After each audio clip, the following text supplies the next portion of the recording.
click Ask to Submit. If you would like to view the presentation in a full screen view, click the full screen button in the lower right-hand corner of your screen. Press the Escape key on your keyboard to return to your original view. For optimal viewing and participation, please disable your pop-up blockers. And finally, should you need technical assistance, as a best practice, we suggest you first refresh your browser. If that does not resolve the issue, please click on the Support option in the upper right-hand corner of your screen for online troubleshooting. It is now my pleasure to turn today's program over to John Davis and Corey Ungaro. Gentlemen, the floor is yours. Well, hello, and welcome to the Gatorade Sports Science Institute American Football Webinar. I'm J.K. Davis, and I'm joined with my colleague Corey Ungaro, and we're both scientists here at GSSI. Very excited about this webinar today. This is our second ever webinar around nutrition and sport. I have glad to see that this is well attended, and we have an absolutely fantastic lineup of presenters today that will be covering a variety of topics on American football. And each presenter really has a very unique background. Some of the presenters have a very extensive research experience with hundreds of publications. Others have been working with American football players for years in an applied setting. And then really a lot of the presenters really have a combination of background of both research and applied work with American football teams. So again, we're very excited about as far as the list of presenters and also the list of topics we have for you today. I do want to state the primary objectives right up front. And so we have three primary objectives that really want to achieve today. And we want to understand the physiological demands and nutritional challenges that American football players face, discuss the role of body composition in health and performance for American football players, and utilize dietary strategies to support athlete hydration, fueling, and recovery needs. And really the hope and whole goal of today's presentations is that the practical information is presented by authors that you'll be able to take this and be able to use it with your teams. And just to go over a brief outline of the topics today, we'll be covering a wide variety of topics from the physiological demands of football, body composition with players, hydration and fueling needs, and then also preventative and recovery nutrition. I'd like to point out as well, in addition to the webinar, all authors were asked to write Sports Science Exchange articles. And these articles are now available online at gssiweb.org. And then another thing I want to point out as well, two other things before we get started. We do have continuing education credits from a variety of organizations. And so there's a link at the very end of the presentation that you can be able to click on and be able to submit for your certificate. And then last, as we mentioned in the very first, there's a question and answer box, and you can be able to type the questions in. Each questions, we'll take the questions after each presenter has presented on their topic. But we encourage questions, so we encourage you to use that Q&A box. We'll ask the questions to presenters. But just wanted to point that out before we get started. And then now, I'd like to introduce our first presenter, Dr. Jay Hoffman, and he'll be presenting on the physiological demands or physiological effects of American football. And Dr. Jay Hoffman holds the rank of full professor in the Sport and Exercise Science program at the University of Central Florida. He's president of the Department Chair of Education and Human Services and director of the Institute of Exercise Physiology and Wellness. Dr. Hoffman is a fellow of the American College of Sports Medicine and also of the National Strength and Conditioning Association. He served as president of the National Strength and Conditioning Association, board of directors from 2009 to 2012. Dr. Hoffman also served on the USA Bobsled and Skeleton Federation board of directors as well. And Dr. Hoffman holds a very unique perspective in sports science as far as his background. So prior to his academic career, he signed free agent contracts with the New York Jets and Philadelphia Eagles of the NFL and Tampa Bay Bandits of the USFL. He's a dual national of the USA and Israel, and Dr. Hoffman commanded the physiological unit of the Israel Air Force and served as research officer in the combat fitness unit of the IDF during his military service. He has won numerous awards and also has published more than 200 articles and chapters in peer-reviewed journals, written numerous books, and has lectured over 300 national and international conferences and meetings. Dr. J. Hoffman. Thank you very much. Good morning to everyone. I'm going to be speaking about the physiological demands of American football. In contrast to the popularity of this sport, the amount of research that's actually examined physiologically what happens to football players during the course of a game or a season is sorely lacking. If we can get to the first slide, please. If we can advance was really neat. The opportunity to first examine the physiological changes in a game was seen in 2002, in which we were able to set up a laboratory on the sideline of a NCAA Division III game. 24 hours prior to the game and immediately before the game, before pregame warm-ups, we drew blood on the athletes, and then during the course of the game, we set up a force plate on the sideline examining guys that we knew were going to play the entire game. This was the final game of the season, in which the seniors were going to be allowed to play the entire game. And then we used as a control group the redshirt freshmen that we knew were not going to play the game and would serve as an excellent control. At the end of each quarter, we had players come and with their uniform perform a count the movement jump throughout the contest. And we had tremendous cooperation from the coaches and the athletes. And at the end of the game, once back in the locker room, we drew final immediate post-blood samples. What was really neat was that during the course of the game, we were able to see that the rate of force development was able to be maintained, which is extremely important, but peak force and power may actually decrease. And what we learned is with appropriate recovery and strategic substitutions, that coaches can actually help athletes maintain their peak force and power when there's needs for recovery. One of the things that's most important about the rate of force development that people who are listening should understand is if you have two large individuals who weigh upwards to 300 pounds and both have similar strength capabilities. For example, you have two athletes that can squat 500 pounds and bench press 350 to 400 pounds. The difference between the athletes who are going to find success for those that are not going to find success per play is the ability to maximize the rate of force development. So even though you have two athletes that have similar strength capabilities, the athlete that has the ability to enhance their rate of force development better will be more successful. And we're able to show that during the course of the game, those athletes were able to maintain their rate of force development. But a concern does need to be acknowledged that the ability to maintain force and power can be compromised, not provided sufficient recovery. What we were also able to see is that during the course of the game, markers of muscle damage was elevated up to 24 hours post-game.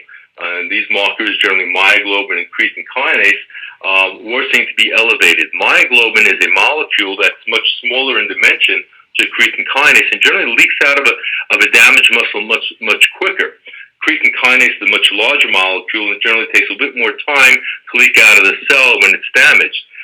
So we generally see a quick elevation of myoglobin, and then within 24 hours, you see significant elevations in creatine kinase.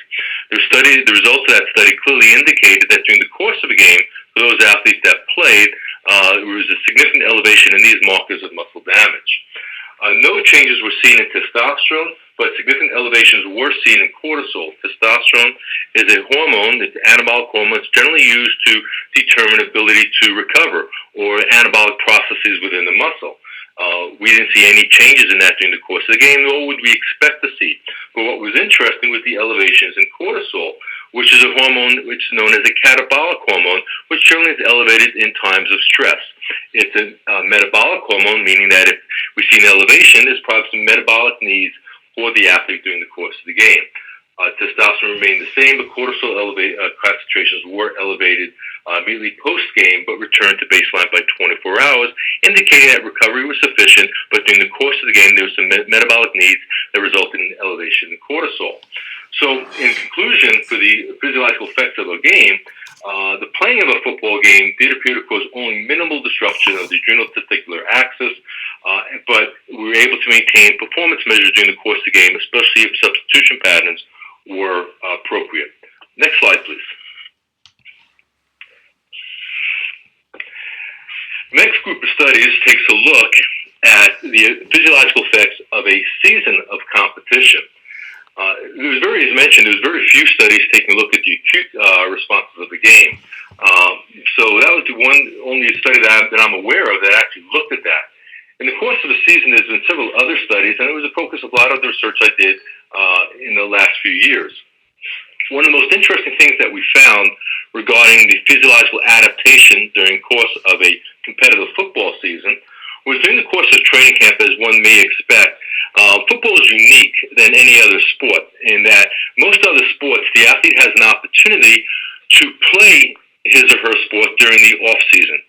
Football is a sport that's not conducive for one practicing their skills in the off season when it comes to the contact aspect of football. So when we begin handing out the equipment to the athletes, regardless of their level of play, during the course of training camp, the risk and for damage is quite high because they just haven't got used to it's been several months, 6 months to 8 months before they actually had hit somebody. And during the course of training camp, what we saw was a significant elevation and increase in kinase by the end of the training camp, an indication that there was an increase in muscle damage. But one of the most interesting things that we did see in the course of a year-long study was as the athletes progressed from the August training camp, September, October, and November assessments, was that CK levels actually returned to baseline and remained at baseline for the remainder of the season. We term that muscle desensitization as contact adaptation, which we published in 2005, and the subsequent studies by Bill Kramer at the University of Connecticut confirmed this contact adaptation that we're seeing. And this is a very important aspect of physiological adaptation for football players, is that during the course of the season, their muscles actually become desensitized to the trauma of the constant hitting. And it makes a lot of sense because if they weren't able to do that, it would be quite difficult to make it through an entire season. So this contact adaptation does provide a mechanism for the players to withstand the physical punishment that's associated with the game of football. Other physiological adaptations that we saw were quite interesting. Using a device called near-infrared spectroscopy, we were able to take a look at football players during the course of the season. It's a non-invasive approach, taking a look at muscle oxygenation during high-intensity exercise. And we saw throughout the season that as it progressed, the ability to reoxygenate muscle that was just completed performing high-intensity exercise was actually enhanced. So one of the physiological adaptations through football training as a season, was actually improvements in the athlete's ability to provide oxygen to the muscle as part of the recovery processes. We also did several studies taking a look at the ability of athletes to maintain their strength and power during the course of the season.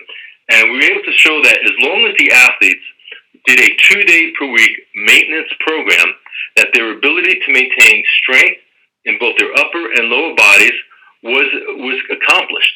More interesting was that in the younger athletes, for example, in freshman athletes that do not have a tremendous amount of training experience, as long as they were to maintain above 80% of their 1RM maximal strength in both the upper and lower body, they may actually increase strength during the course of a season.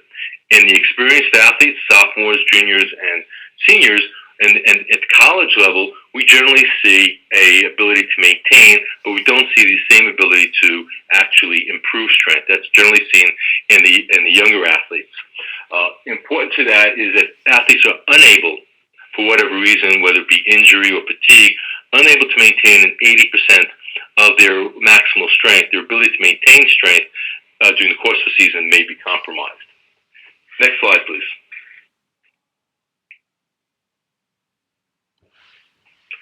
So that being said, we need to take a look at what are the physiological parameters of a competitive football player.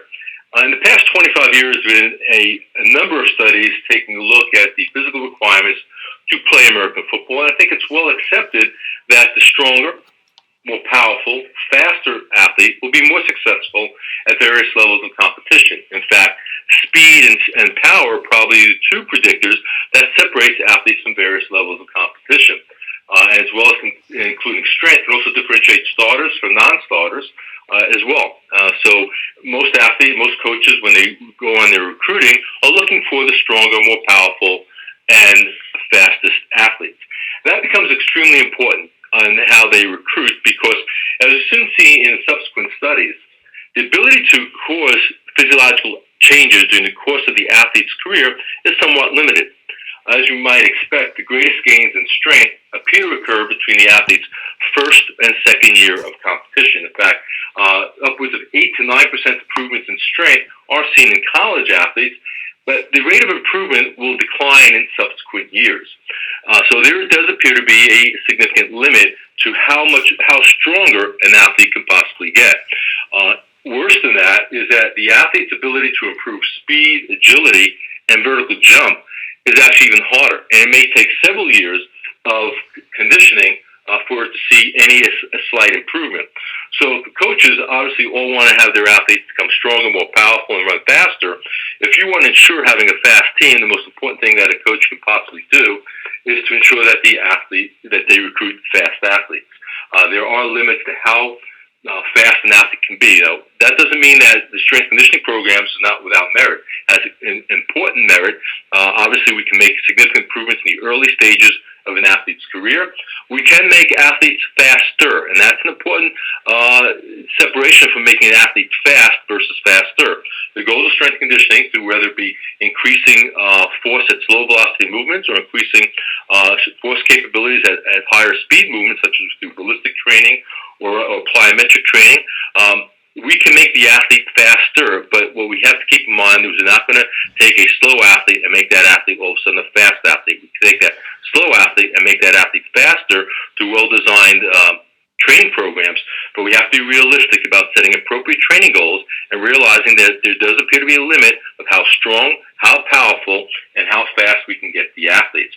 A recent study we just did with strength-trained individuals is that their ability to physiologically to enhance strength does become compromised. One of the basic tenets of exercise training science is the rate limitations. The stronger we get, or the more experience that we have, the rate of improvement does decline, the law of diminishing returns. And we saw that recently in the study that we published, looking at signaling pathways is inversely correlated to through strength. So the stronger the person is per workout, the actual signaling molecules, the mTOR pathway, is actually declines. So there does appear to be a physiological limit to adaptation. The stronger you are, or the more experienced you are, the ability to adapt does appear to become. Next slide, please. So some of the key points made in this presentation is that physical performance measures can help coaches differentiate starters from non-starters. The development of an appropriate substitution pattern may enhance the ability of football players to maintain their force and power performance during the course of a game. The preseason contact has an important role in providing a degree of muscle desensitization and may actually enable the athlete to withstand the physical punishment associated with football. We call that contact adaptation. And strength and power can be developed through an athlete's career, but speed and agility improvements may be harder to realize. Next slide, please. Thank you very much, and I'll be glad to answer any of the questions you may have. Hi, Dr. Hoffman. This is Corey Ungaro. Thank you so much for this fascinating discussion on the physiological demands of a football player. I have a question for you. I know that in some soccer studies, they've shown that athletes coming into the preseason have actually overstretched or overreached, and they're kind of in a depleted state because the training nowadays over the summer months is so intense. Have you, in your experience, seen anything like that with football players coming into the preseason, training too hard and presenting themselves to injury? Yes, unfortunately, it's a phenomenon that we're seeing over the last few years. I think that one of the biggest problems that we're having, and Dr. Costa and I have talked about this quite often, been on several task forces related to this, is inappropriate progression of training volume and training intensity. I think some of the biggest issues that we have are coaches using off-season conditioning programs as a way to enhance mental toughness. And what I said about the speed development, the best way to do that is recruit fast athletes.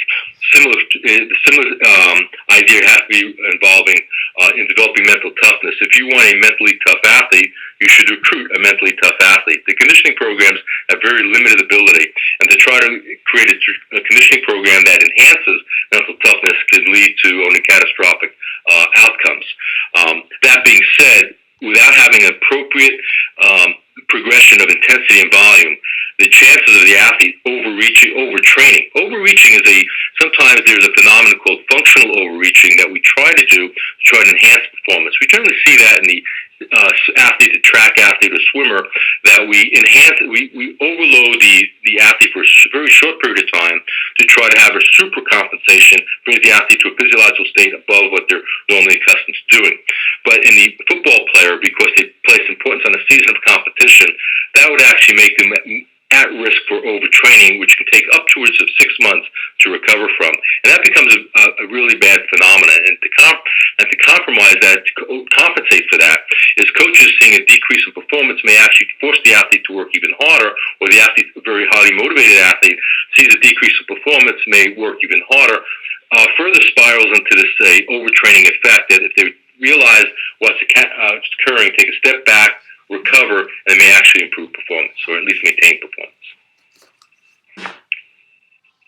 Dr. Altman, I think we have maybe time for one more question. We do have some questions coming in. One question is, from a research perspective, do you have any tips for encouraging a college football coach to engage in research? Well, if I had that answer, that would be outstanding. One of the things I think is I had a lot of success at the Division III levels, where money isn't a huge factor in coaching. At the Division III level, coaches are coaching for the love of the game, players are playing for the love of the game. At the Division I level, where many of our faculty speaking today are at, and where I'm at presently, there's so much money involved in the game that it's become a business. And where coaches have to realize is that they can utilize sports science programs within their universities to try to maximize performance outcomes of their athletes. And in contrast to football, I've had a tremendous amount of success, and I'm sure a lot of my colleagues have, working with some other teams. We've done a lot of work with women's basketball, women's soccer, and helping them win championships. And football tends to build walls around the team and at the Division I level, and really minimizes contact with the academic side of the house. And that's unfortunate because around the world, facilities that make a lot more money than American college football, such as the Premier League in England and throughout Europe, the Premier Soccer leagues, is sports science is a very big component of their success. And I think if coaches would realize the importance of that, we may have a chance. And there's a couple of universities that are trying to do this at the level of the athletic directors that are trying to break down these barriers. And once we do that, it takes one team to work with a sports science program that is on a national stage, find success, and generally it's a copycat league. So once you have one program that has success, many other programs will follow suit. But I think it becomes extremely important that the athletic directors provide the lead for the coaches to realize that there's some pretty good people in the universities that can open up some opportunities, provide coaches with tools to make better decisions and more appropriate training programs for their athletes. Thank you, Dr. Hoffman.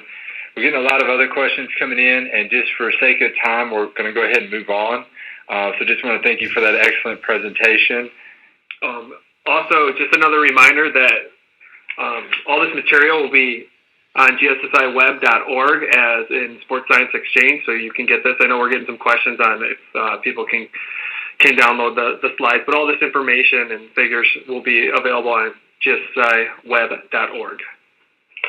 All right, are we moving on to the next one? All right, next up we're going to have Dr. Jonathan Oliver and Roberta Anding. Roberta Anding is the Director of Sports Nutrition at Texas Children's Hospital. She spent 12 years with the Houston Texans and as a sports dietitian, and she is currently a sports dietitian with the Houston Astros. Jonathan Oliver is Assistant Professor at the Department of Kinesiology at Texas Christian University, and they will be talking today, can you flip to the next slide, about football player body composition, the importance of monitoring for performance and health. Thank you for that introduction. Can you go ahead and move to the next slide? This is Jonathan. So, interest in body composition of football athletes really spans a great period of time. And going back to what Jay said, despite the interest, we just don't have the data there. But in general, what we do see is that players have increased in size, particularly body mass, while height has remained relatively constant. Down at the bottom, I have a table here that kind of shows what this has been over the last several decades. So since 1972, what we see is that the average body mass of an offensive lineman has increased by more than 60 pounds. And while this is really kind of drastic, we see similar changes, albeit them smaller, amongst all the positions. And they're not limited necessarily just to professional players, as we see similar changes in college and high school players as well. We had some earlier studies that were done that really suggested that this increase in size was kind of driven by the growth trends and observed in adult males in general. But two authors out of Australia, interestingly enough, had an interesting perspective of evolution of just the size of 20th century athletes. And what they reported was that an increase in body mass of approximately 51 kilos, or somewhere around 30 pounds, in the National Football League is associated with an additional playing year.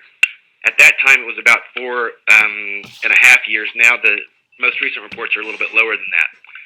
They also found that increments of approximately 1 centimeter, or 0.04 of an inch in height, or about 6.6 pounds, equated with about $45,000 in additional player payments, and that's over the course of their career. These were adjusted to 1993 values, so given the increase in salaries that we've seen in the last decade, it's likely that this number may be even higher today. So another group of authors came through and they kind of analyzed the 300 all-time greatest players of who they thought were the greatest players, and they concluded that really larger players have a clear advantage over smaller players, and that this has driven the increase in size over the last several decades. So that's a little different than saying that this evolution is being driven by the trends and growth patterns, although we do see that as well. So even though we see these changes over the last several decades, football players are not necessarily a homogeneous group of athletes, and differences do exist amongst teams and across teams. So in support of this, Bill Kramer, who's now at Ohio State, he noted that one team that he evaluated had significantly higher body fatness at a given position of one team compared to the other team. And he suggested these differences were a result of the strength and conditioning practices and the nutritional interventions that may play a role in these differences amongst the team. And it's true that we've really had some great improvements in advancements in field of strength and conditioning as well as the nutritional sciences. And that has occurred really concurrent with these body composition changes over the last several decades.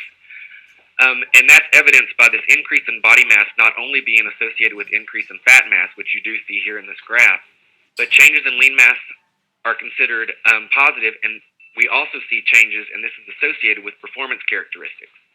So another group of authors looked at athletes from 1987 to 2000, and they noticed significant differences in about 50 out of the 88 comparisons, and these were on performance characteristics. So we're seeing that the large number of comparisons that we're seeing is actually driven not just by the growth trends, but differences in strength and conditioning as well as nutritional. Similar improvements are also noted in an earlier study over a 10-year span in collegiate players. So what we see that is, regardless of what's kind of driving this change, it's clear that athletes today are substantially taller and heavier than those of the previous years, and this is not limited to professional players, because we see similar, more drastic observations in the college and high school levels.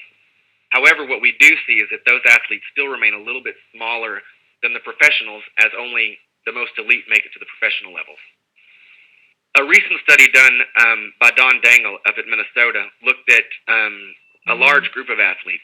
So what we've seen in the last 8 years since when Kramer did his study and now is that we've seen really few changes observed. Professional athletes are substantially taller and heavier, but the mirroring effect is consistent. And what the mirroring effect says, and you'll see this on the SSC that's being put out, is it's when due to the offensive and defensive play interaction, offensive and defensive players involved in these interactions mirror each other in body composition.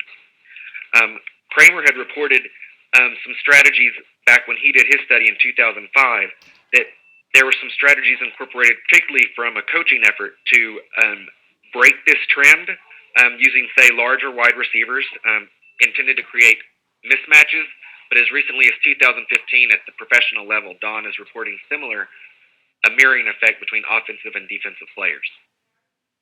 What is also important to note is that BMI alone, which is often used, all of these positions would have been categorized as overweight or obese, at least moderately, demonstrating the need for really classification or a better way of evaluating these athletes. So in addition to this increase in player size associated with these performance outcomes, we also have some consequences of player health. So even though these athletes are undergoing rigorous kind of training, they often exceed the recommended threshold for weekly calorie expenditure for cardiovascular risk reduction in a single bout. We're still seeing an increased risk of cardiovascular disease reported in these athletes, and this has happened at the college level, the high school level, and at the professional level. We just completed a study looking at serial measurements over freshman football players, and while most studies look at just cross-sectional and are reporting that we're seeing these increased risk of cardiovascular disease, when we track these athletes over time, the performance and the training that they're involved in is not really altering their lipid profiles, which is an indicator of cardiovascular health, suggesting that it may be some nutritional consequences involved in what they're eating. And go ahead and go to the next slide. And now Roberta's going to talk a little bit about the assessment techniques and different ways to look at this so we can track the strength and conditioning as well as the health of our athlete. And good morning to everyone. And certainly when we look at the excess body fat that Dr. Oliver mentioned, there are some significant risk of chronic disease, cardiovascular disease, type 2 diabetes, and hypertension that not only affects the retired football player, but as Dr. Oliver said, high school players as well. As the Director of Sports Nutrition here at Texas Children's, I do body compositions on lots of high school football players, and I want to just put this in perspective for you, is that if you're looking at offensive linemen in 2013 at about 28% body fat, I routinely bod pod high school athletes with percent body fats of 45 to 55%. So I think as professional sports go, so do the college and high school athletes as well. And we know that about 1.6% of high school athletes will go on to play college sports, and then a fewer percentage go on to play professional sports. So we are now dealing with the consequences of these over-fat athletes. And when you're looking at assessment of body composition, it's important to know that what you're really looking at is serial measurements, not just the singular preseason measurement that may capture that athlete at their best.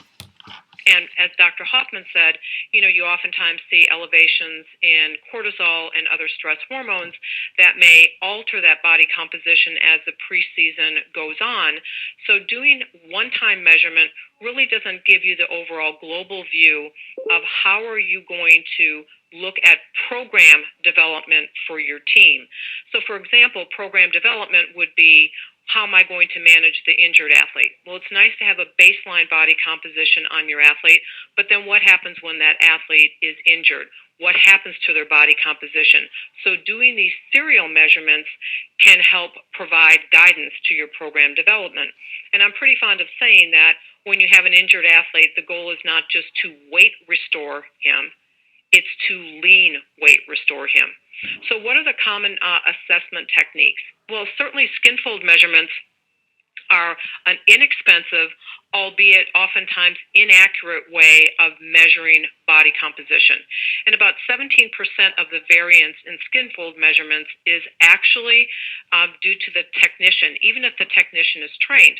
So I was trained as part of an N. Haynes protocol back in the 70s, and I have to tell you, there are some athletes that I would struggle getting skin fold measurements on. It's oftentimes the athletes that are a little over fat, and it's difficult to separate out that body fat from the lean mass because they're young, physically developed males. So skin fold measures do have their place, but it really is technician dependent.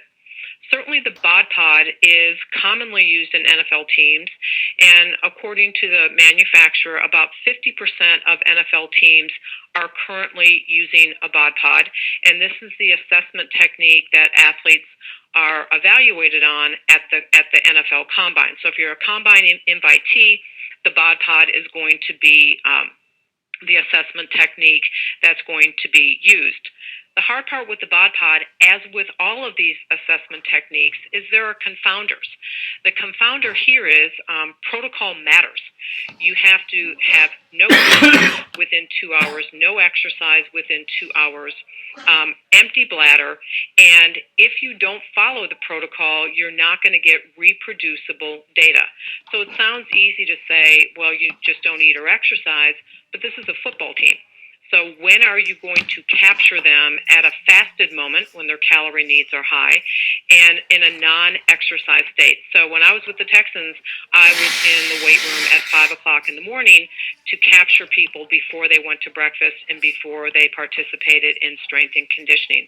So the bod pod is a great tool, but again, there's limitations. The limitations are the tallest person I've ever put in a bod pod is 7 feet tall, and it was a reasonably tight fit.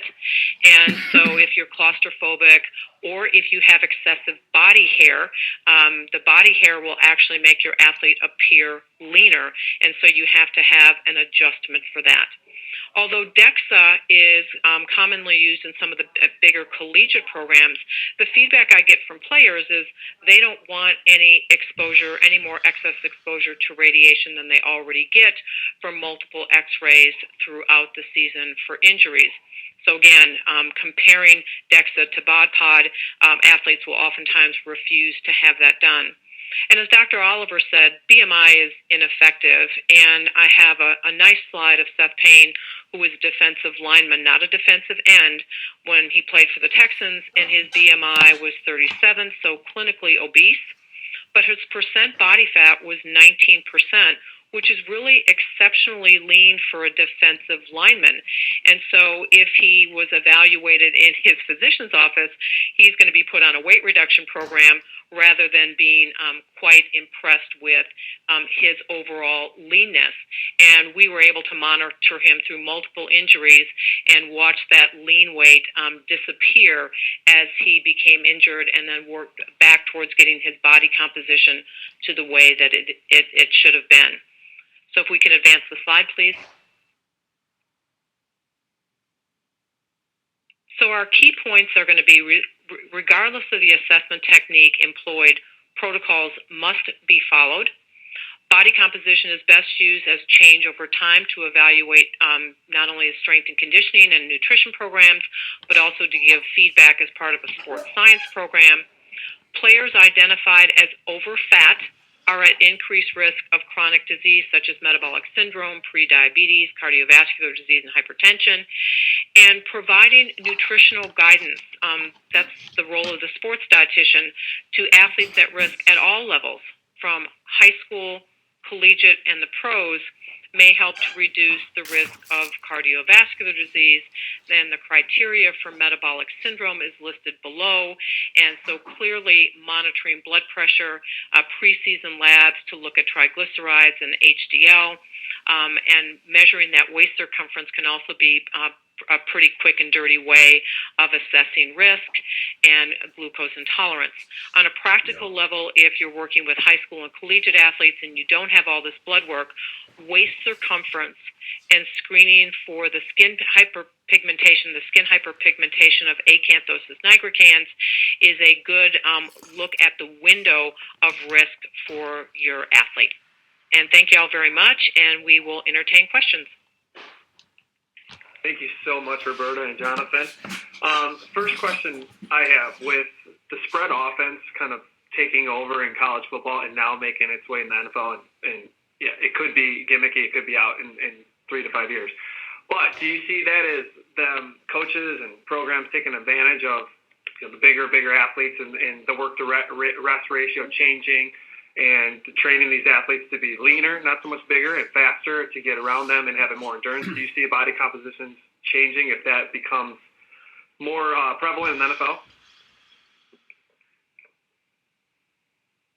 Well, I'll chime in, and I think, yes, as programs change and programs evolve and different tactics are used for playing of the game, certainly if the spread offense is dependent on the leaner athlete, you can see that take over. And certainly when I was with the Texans, we valued the leaner offensive linemen.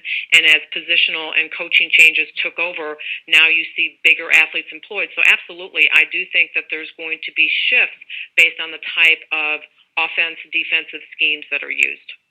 And I'll agree with that and follow up to what Roberta said and kind of bring it back to what Jay said. I think we're getting smarter, and with this sports science and athletics coming together, I know some professional teams even have a performance institute involved now, and they're monitoring a lot better. And now that all these studies have come out that have talked about the health of the athlete and that the size may actually harm the athlete over time, that we're seeing reductions in body fat, changes in the type of offenses run.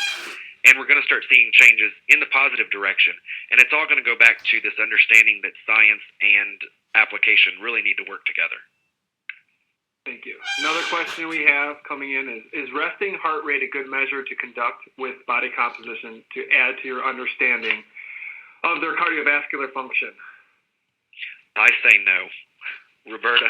I would agree no, and I'll be interested to hear Doug's comments on this. Working in South Texas where players are chronically dehydrated, I would wonder the confounder of chronic dehydration in athletes and resting heart rate function, if it's truly resting heart rate. So I think that would be, I'm going to say a no for me as well. Thank you. And one more question. Any experience or knowledge of the in-body and if it's worth purchasing at the collegiate level? Another great question. In-body is bioelectrical impedance, which is dependent in part on hydration levels. And so if you have a chronically dehydrated athlete, the measurement of resistance and versus reactance is going to be impaired. And the reactance is the amount of water that you have that conducts the electrical current. So I think the hard part is anything that's going to be dependent on hydration has a confounder, as all of these assessment techniques do. They all have protocols that must be followed. So if I was going to use a BIA, at least crudely, I would want to know a urine-specific gravity and making sure that I was going to actually use that technique on a day that the athlete maybe didn't train, had the opportunity to rehydrate before I was going to use that technique. Okay, thank you. We'll move on to the next author. Thank you so much.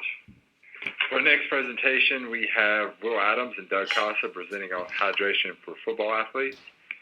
Will Adams is a certified athletic trainer and is currently the Director of Sports Safety Policies at the Corey Stringer Institute, whose mission is to provide first-rate information, resources, and assistance for the prevention of sudden death in sport and physical activity. Will's research interests include hydration, thermal physiology, exertional heat illness, and maximizing athletic performance in the heat. And he's also done previous work on knowledge of secondary school football coaches in regards to exertional heat stroke, the influence of dehydration on heart rate, and the effects of hydration and body cooling on reducing body temperature after exercise in the heat. Dr. Casa holds the rank of full professor in the Department of Kinesiology at the University of Connecticut.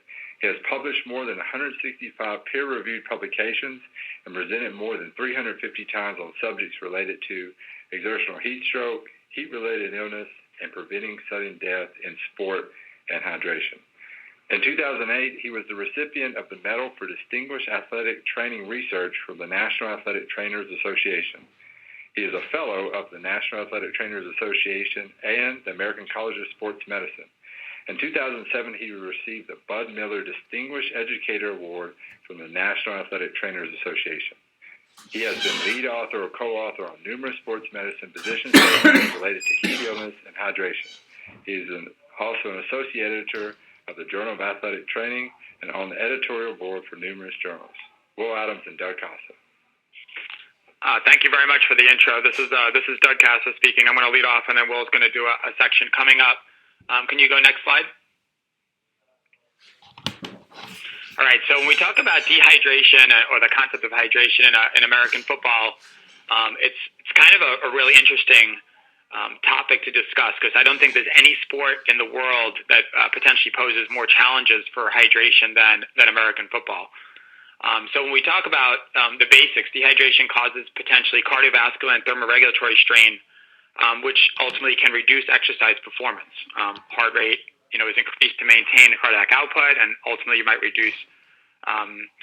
You have a reduction of plasma volume when you get dehydrated, and that could ultimately, decrease the fluid that is able to traverse through the body because you desperately want fluid to go to your skin to cool yourself when you're exercising the heat. You want fluid to go to your muscles to maintain performance, and you want fluid to, obviously take care of your cardiovascular system to maintain blood pressure and cardiac output to try not to have heart rate go as high. So it's really an interesting conundrum for your body because during intense exercise in the heat, there is not enough fluid to be maximally shared by all three entities. They would all want more fluid during those time periods. So that's why ultimately we don't perform as well during really hot, intense exercise.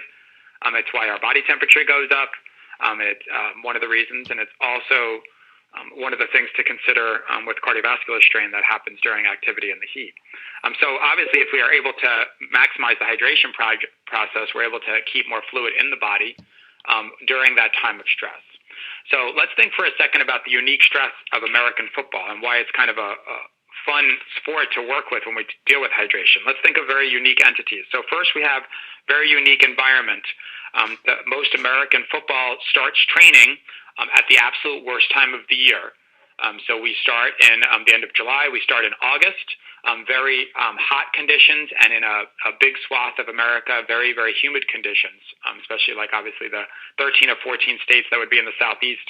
But there's a lot of other parts that also can have some severe heat waves. So we have that timing for football. Second, we have the uniqueness of the size of some of the American football players that we really don't see in other sports. We don't see American sports, high school and college athletes that are 300 pounds typically having to carry their body, across space for multi-hour practices. Then we have the uniqueness of them having to wear equipment that covers most of their body. You have the weight of the equipment itself, and you also have the fact that the equipment is potentially sacrificing the skin surface area that's in contact with the air that could potentially limit the cooling process. Next, we have the intensity of the exercise session, which tends to be very high during these practices when they're during training camp. Next, we have the number of people. You often will have 100 or 200 people out at practice, so it creates quite a semantics to consider of how we're going to rehydrate all of them during this practice session.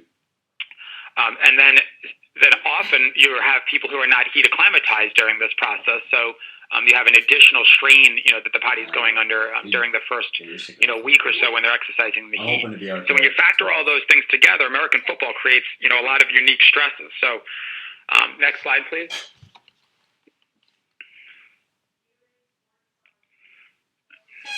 There we go. So when we're talking about hydration, the things that we have to consider, especially if we can get to the point of trying to have people have individualized hydration plans. We don't want people thinking that hydration is a one-size-fits-all. You could have a receiver who has a sweat rate of 1.2 or 3 liters per hour, or you can have a lineman who has a sweat rate of 3 liters per hour. So if you have like a 3-hour exercise session, you could have just grossly different fluid needs during that practice. And it's pretty easy to figure out fluid needs for athletes. So when we're talking about the individualized nature of that, we have to consider sweat rate. The 3 biggest factors that affects your athletes and your football players, especially sweat rates, is the intensity of the activity, the environmental conditions, and the size of the athlete. So that's where like sweat rate for your lineman might be different in November than it's going to be in August because obviously the environmental conditions would be different. There are other factors as well, like their heat acclimatization status, certain medications they might be taking. But in terms of the biggest factors, it's intensity, environmental conditions, and size. So if we can get to the point of figuring out what their individual fluid needs are, we can make great strides in terms of educating them during a practice on how much fluid they would need. So a couple strategies in that realm would consider weighing athletes before and after activity. We're not just weighing them to know how much they lost to prepare for the next practice. We're weighing them after to educate them on what the fluid losses were. That's a really important concept.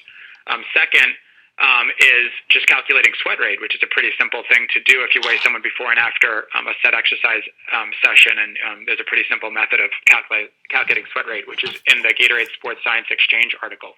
One other important thing to consider, you'll note at the bottom bullet of this slide, is the concept of hyponatremia. It's another huge benefit of individualized hydration plans to try to avoid hyponatremia.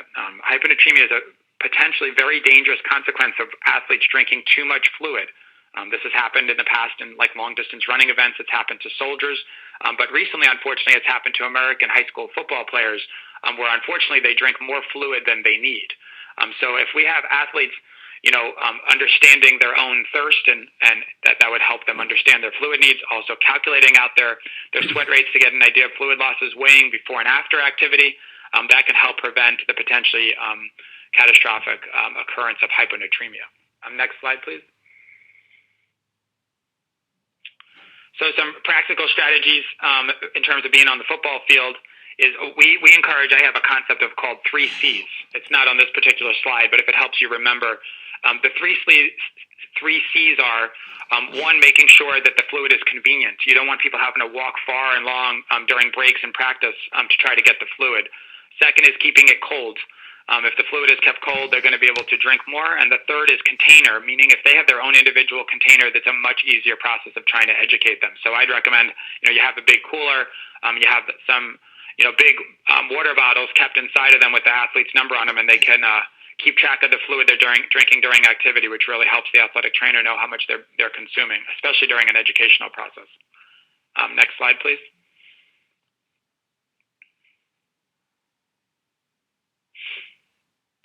So some of the things to consider when we're working with hydration during practices and games, as you can see here, work-to-rest ratios, really important. We're trying to modify policies in high school sport across America, especially football, to modify work-to-rest ratios based on the environmental conditions. So as it gets hotter, like the wet bulb globe temperature, we have breaks more often, and they're longer. So that does 2 huge benefits. It allows the body to cool down, and it allows more time to hydrate, which you need during the hotter conditions because your sweat rate will be higher. So it's protective from a safety perspective, and it's also allowing the athlete to rehydrate. And we mentioned some of the other things before with equipment. Sweat rate will be higher when they're in full equipment.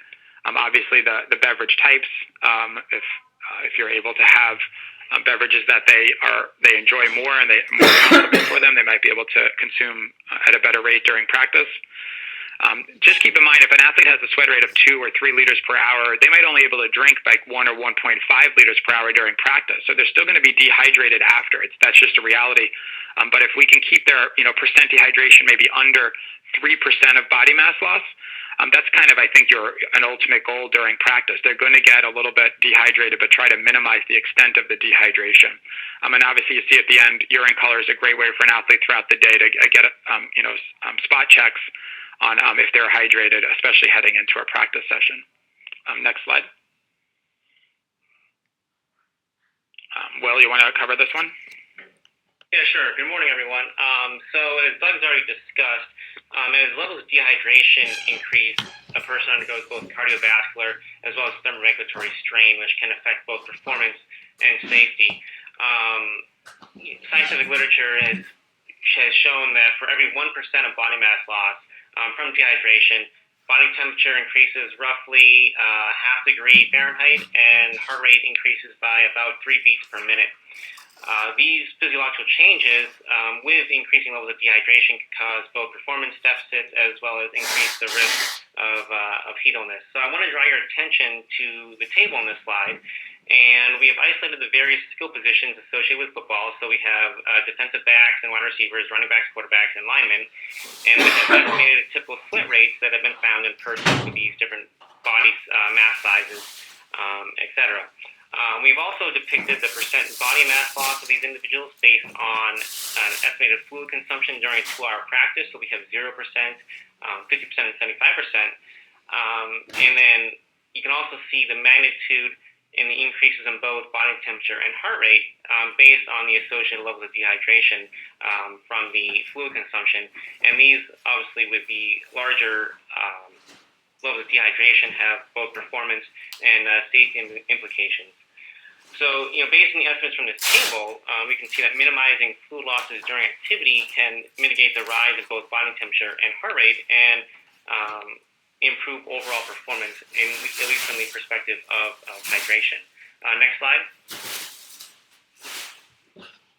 Just to reiterate two things that Will had up on that slide too that I think is really important, to almost as a synopsis of this, is one that body temperature and heart rate that you see on that table.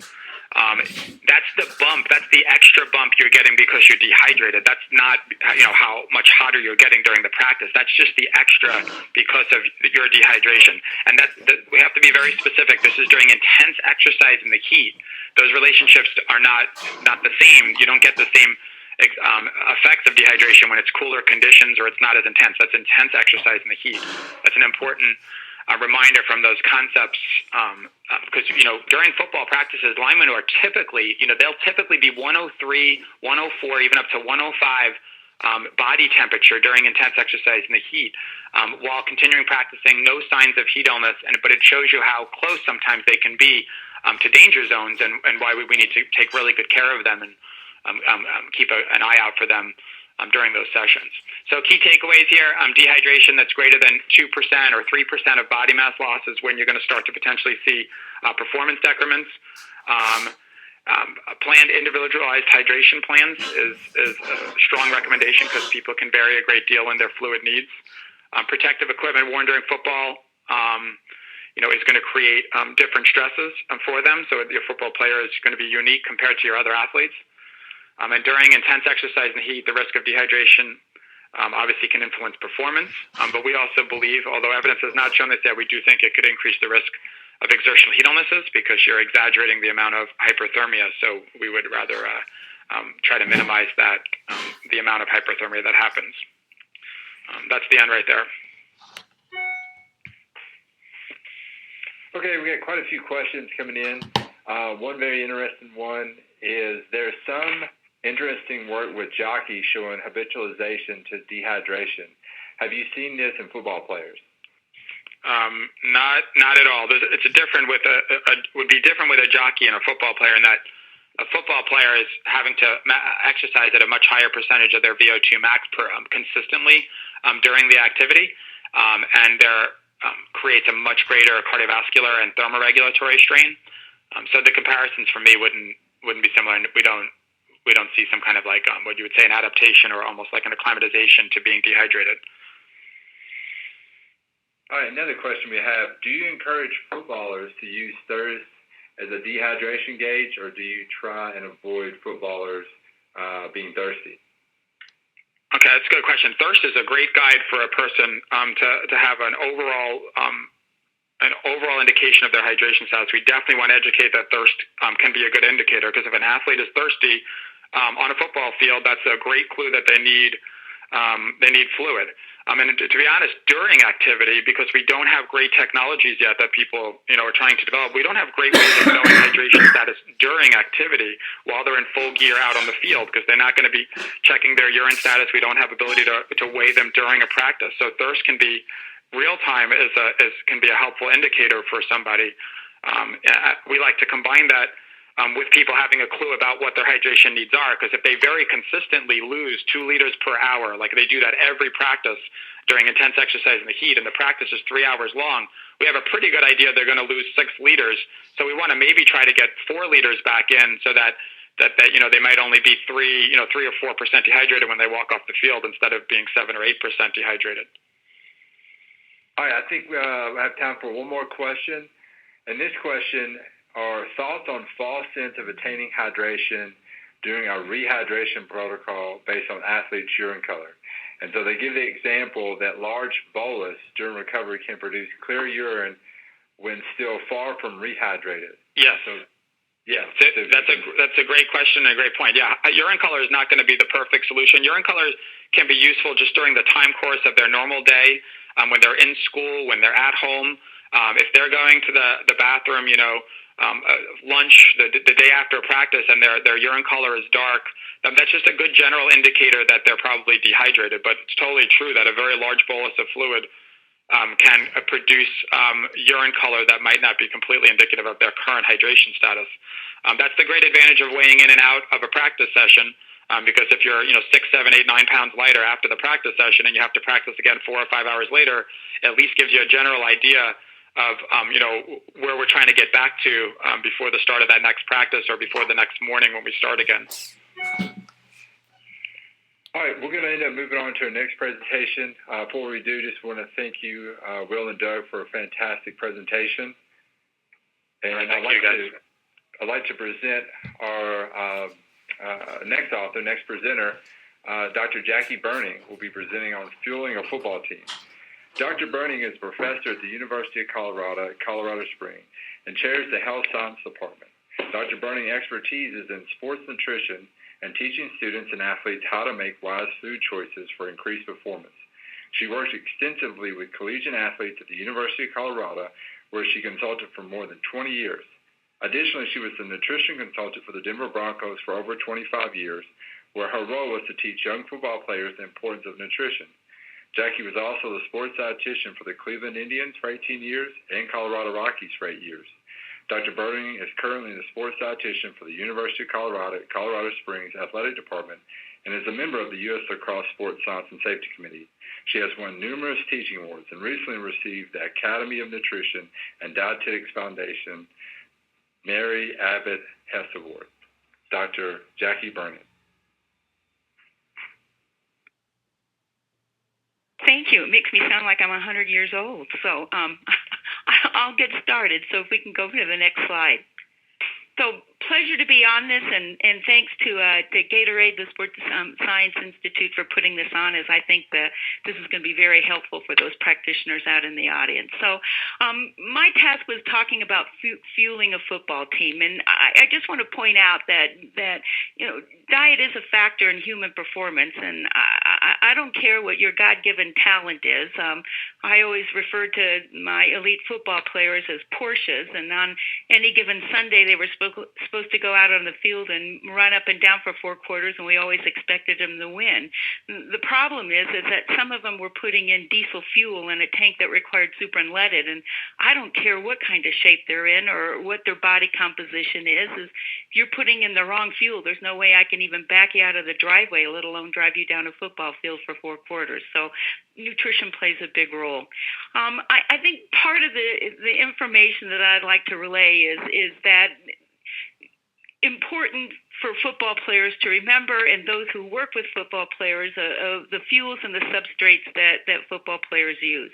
So part of this is that if you look at maybe the wide receivers, the linebackers, the defensive backs, they may be operating in an aerobic metabolism, which is relying both on carbohydrates and stored glycogen and fat, and while the linemen may be operating in between that anaerobic and aerobic metabolism, which also relies on carbohydrates. So part of the feature here is that carbohydrates become a really important energy source for football players. And I think, unfortunately, there is that carbohydrate phobia out there, and in particular with football players, despite the fact that they're very large and they need the energy and the calories, they also sometimes restrict those carbohydrates, and as a result of that, impair their body's ability to use and form those energy sources through those metabolic pathways. So it's really important to stress those carbohydrates.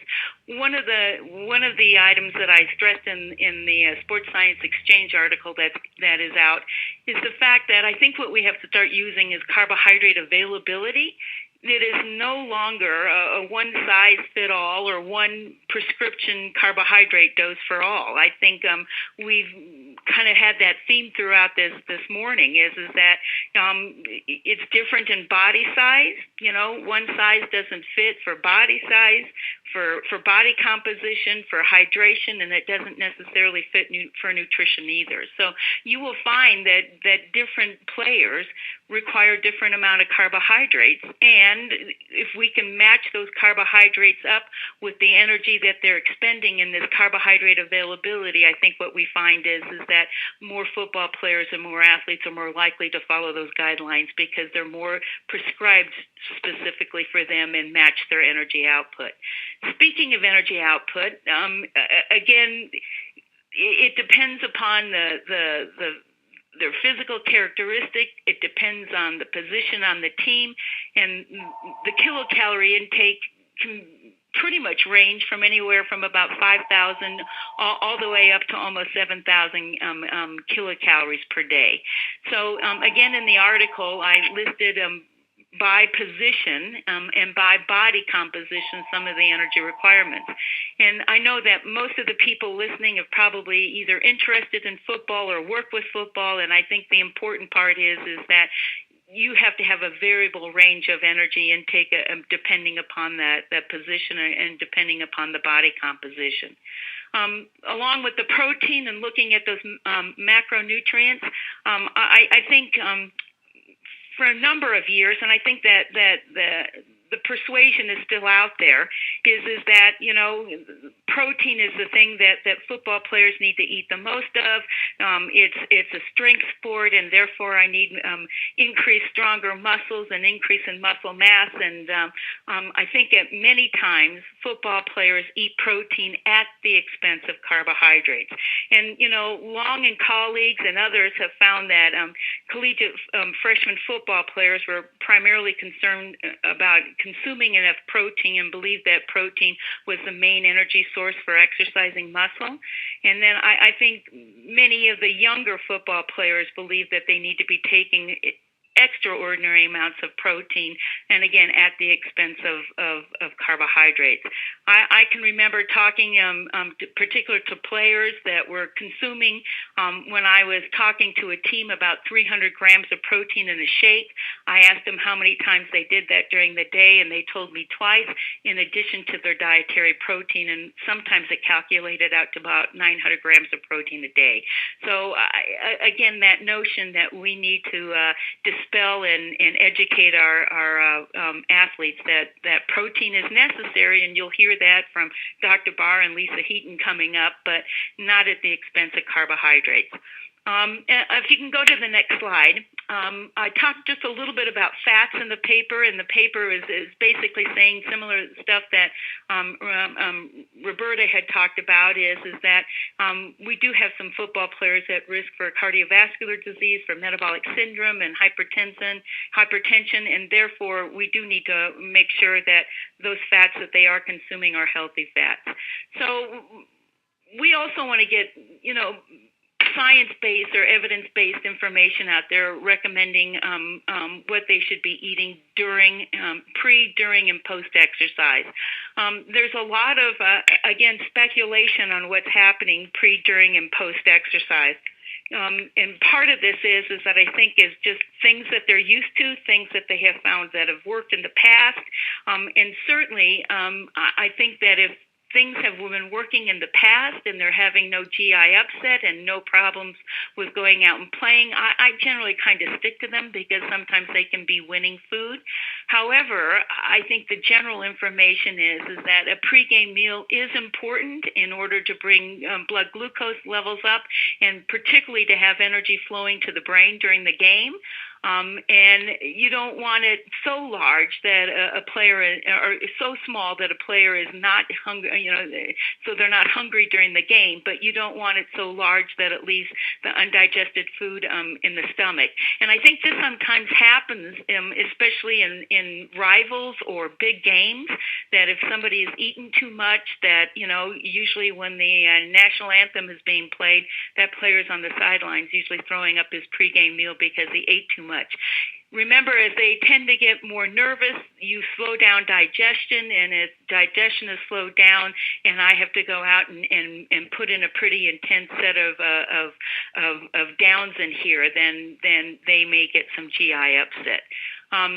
It's an intermittent sport. Football, American football is an intermittent sport, and I think particularly if the game is going well, you're defense may be not out there as long. Your offense may be out long. If the game is not going so well, your defense may be out there longer. And then what happens is that they may have expended all their fuels, or you can certainly see blood glucose levels go down. And I think this whole idea of making sure you've got energy flowing to the brain so you can think, you can call your plays, you know what's happening in the huddle, and be able to put that into action on the play, all pretty much relies on that the brain is getting energy. So again, I think intermittently as they come off and on the field, a sports drink containing about 6% carbohydrate would help maintain those blood glucose levels, and in particular to the brain. One of the things I think if you're looking at post-game, and I know Lisa and Dr. Barr will cover this, is that we have lots of information now on recovery nutrition and some great stuff that's being done on here. I think part of that's different with American football is that football games are traditionally played once a week, and it may not be as important for fuels to get that energy back in immediately post-game. So they have pretty much a couple days to recover, and they can generally do that on their own diet.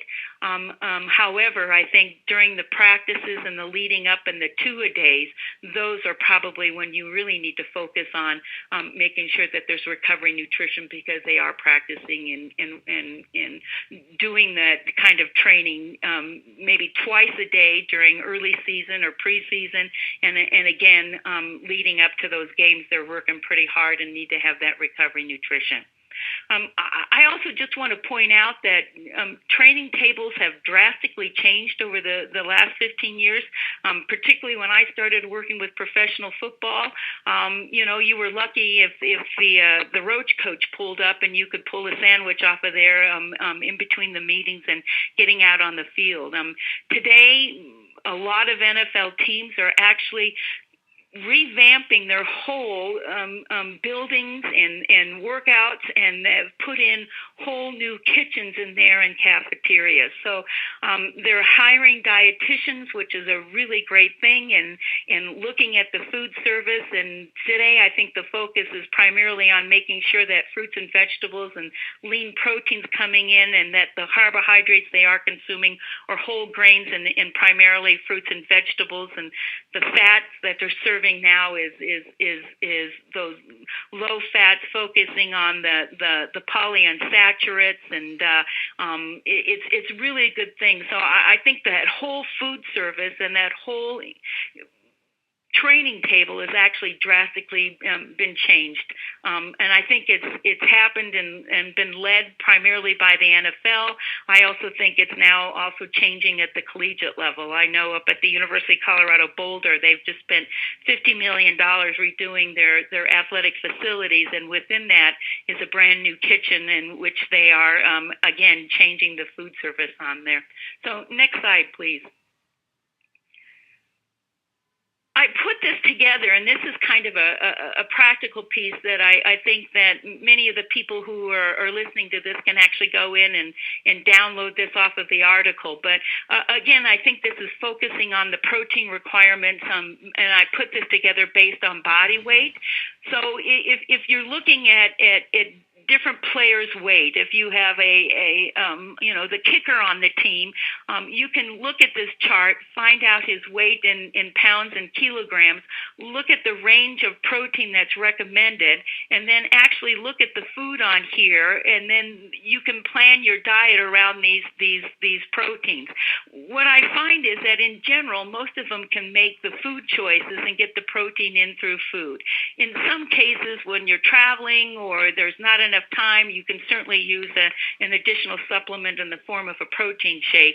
But again, I think, being a dietitian myself, it's always wonderful to see that they're eating those proteins. And in additional to that they're so much more nutrient dense, is that I can also get in the other nutrients that the body needs in order to perform. So next slide. So these are kind of primarily my key takeaways on here is that football players do need to meet their energy and fuel needs, and as as Doug had mentioned earlier, as core temperature goes up, I think what you'll also find on the nutrition end is that appetite tends to drop off. So when a hot football player comes off the field and he's got 2-a-days and you're expecting him to eat, you may find that he may not eat that meal until he starts to cool down, and then by the time he starts to cool down, he may have to be back out on the field and therefore not get his energy needs in. So things that could be offered or foods that are cooler, some of the fruits and vegetables, you may offer some of the calories in more of a liquid form that tend to be more appealing, particularly when they're hot. And again, focusing on those healthy carbohydrates and fats and the appropriate amounts of protein. Keep in mind the energy system. Your linemen are your biggest, as Roberta had pointed out, and they are going to need a few more calories, but they are probably the less aerobic of burning those extra calories. So you have to make sure that you're in line with that carbohydrate availability and making sure that those energy calories are coming in, but not too much. What I also find a lot with both professional and college football players is they don't eat much during the day, particularly because if it's professionals, they've got practice in the afternoon, and then by the time they get off that practice field, they cool down. What happens, their appetite comes back, and they've got that energy deficit, and they tend to overload their calories all in one meal, which over time impacts their body composition and changes that body composition. And if they've eaten too much at that time, then a lot of those calories are stored as excess fat. So making sure that those meals are spread throughout the day, I think, is really important. The pregame meal, anywhere between 1 to 4 hours. I think you all know this if you've worked with them. This varies highly and is dependent upon players. I can have a player eat something an hour before the game and go out and do extremely well. I have somebody who eats 4 hours before the game, and they're also throwing up their pregame meal on the sidelines. I've even had a player with the Denver Broncos that we went to liquids 4 hours before, and he still got so nervous that he was throwing it up. So the variability is huge. You need to have a wide variety of foods on that pre-event meal menu to make sure that you can satisfy their needs on there. But it's important that they eat something before they go out and play, particularly, I think, again, for the central nervous system. Part of this is, I'm consuming a sport drink during exercise may be important. And again, I think one of the things that we're all focusing on is making sure that blood glucose levels remain high during the course of the game, so that there's plenty of energy being picked up by muscles that are having depleted glycogen, and yet there's still enough blood glucose that can supply the brain for exercise. Those who have skipped meals throughout the day, not consumed enough during their pre-event meal, train in the heat, train in the cold, or multiple workouts through the day, I think this is a great way we can get some of those carbohydrates in.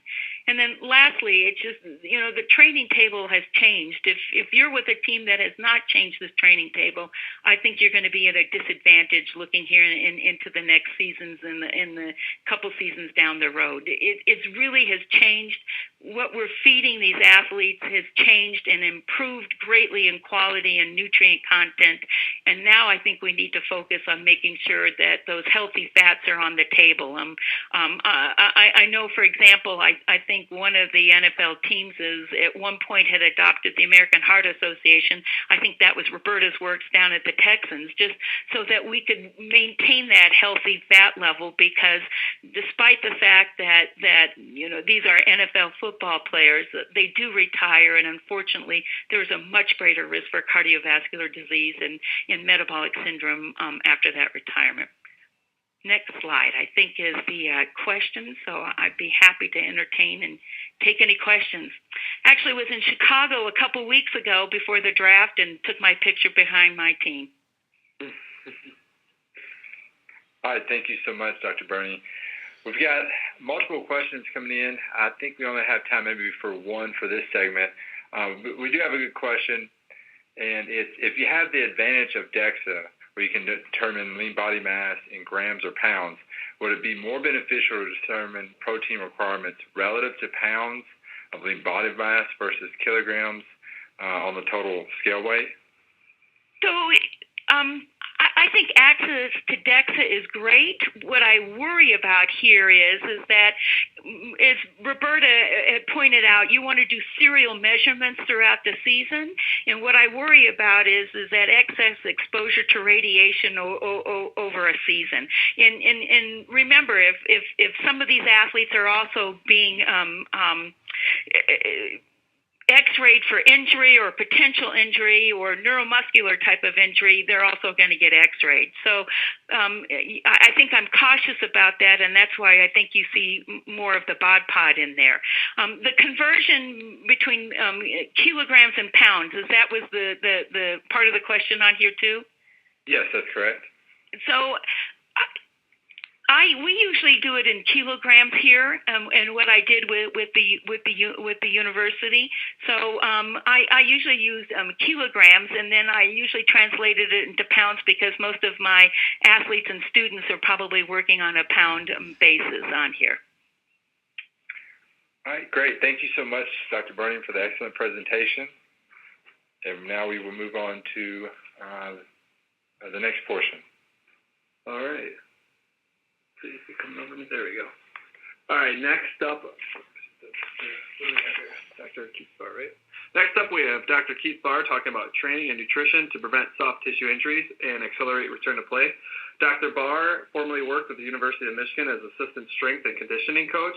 He has also, over the last 15 years, worked with elite athletes and scientific advisors to Chelsea Football Club, USA Track and Field, Paris Saint-Germain Football Club, British Cycling, the English Institute of Sport, Leicester Tigers Rugby, and the Dallas Mavericks. I'll throw it over to you, Dr. Barr. Thank you very much. First of all, I'd like to say hello to everybody and thank GSSI for putting this together. We can go ahead to the first slide. I think it's been a great morning so far, and what I'm going to try and do is I'm going to try and take you through a series of slides here that are designed to really tell you a little bit about how we can start to prevent injury using different training modalities and a little bit on nutrition, but there's very little understood about nutrition in this area. So first thing to start with is more than 70% of all of the injuries that are going to be seen on an American football team are the result of musculoskeletal system, soft tissues within the musculoskeletal tissue. So this means muscle, tendon, ligament, and some cartilage. Okay, there's also you could increase that and include bone, and that you get upwards of 80+%. Okay, one of the reasons that we get this huge percentage of injuries coming from the soft tissue, the musculoskeletal system, is because there's a real problem here. In order to be our best for strength, power, and speed, what you need is a stiff connective tissue. The problem is that in order for us to be at our healthiest, we need a compliant musculoskeletal system, because the stiff connective tissues are really important for developing speed and power. You can think of it as if you were to try and lift a heavy weight and you're using an elastic band, which is really compliant, you put a lot of force into that elastic band, but the weight's not going to move very much. But if you use a very stiff structure like a steel rod and you pull on it, as soon as you begin to pull on it, now that weight moves, and that happens quickly, and you can develop the force and rate of force development, as Jay Hoffman said in the first presentation.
Is this still going?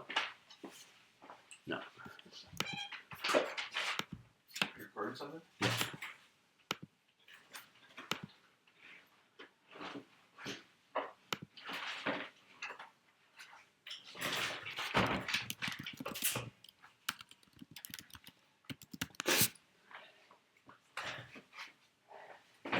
Yeah. You have a call at one? Yeah. A 90-minute presentation on why football players aren't hydrating enough. Sponsored by, or put on by, the Gatorade Sports Science Institute. Yeah. No. Nice.